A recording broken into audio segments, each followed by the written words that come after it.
Welcome to question of the day. ఈరోజు 2021 సీసాట్లో వచ్చిన ఒక క్వశ్చన్ని సాల్వ్ చేద్దాం. ఇక్కడ క్వశ్చన్ అంతా మీరు చదువుకోవచ్చు డైరెక్ట్గా. 90 క్వశ్చన్స్ ఉన్నాయి. దాంట్లో రైట్ ఆన్సర్కి 5 మార్క్స్, రాంగ్ ఆన్సర్కి 2 మార్క్స్ డిడక్ట్ అవుతాయి. ఇది మనకి ఇచ్చింది, నెగిటివ్ మార్కింగ్ ఉందన్నమాట. సో వాడు 90కి 90 అటెంప్ట్ చేశాడు, బట్ వాడికి 387 మార్క్స్ వచ్చినాయి. సో ఇప్పుడు రాంగ్ అటెంప్ట్ చేసిన క్వశ్చన్స్ ఎన్ని అని అడుగుతున్నాడు. సో ఒకవేళ 90 కరెక్ట్ చేస్తుంటే కనుక 90 × 5 450 వచ్చేది, బట్ వాడికి 387 వచ్చింది. కాబట్టి డిఫరెన్స్ ఎంత ఉంది? నాకు 63 డిఫరెన్స్ ఉంది. క్లియర్.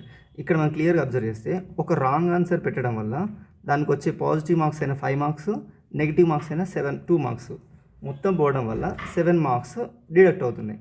సో బై 7 చేస్తే 9. ఈ 9 క్వశ్చన్స్ వాడు రాంగ్ చేశాడని అర్థం. So we can solve this questions directly.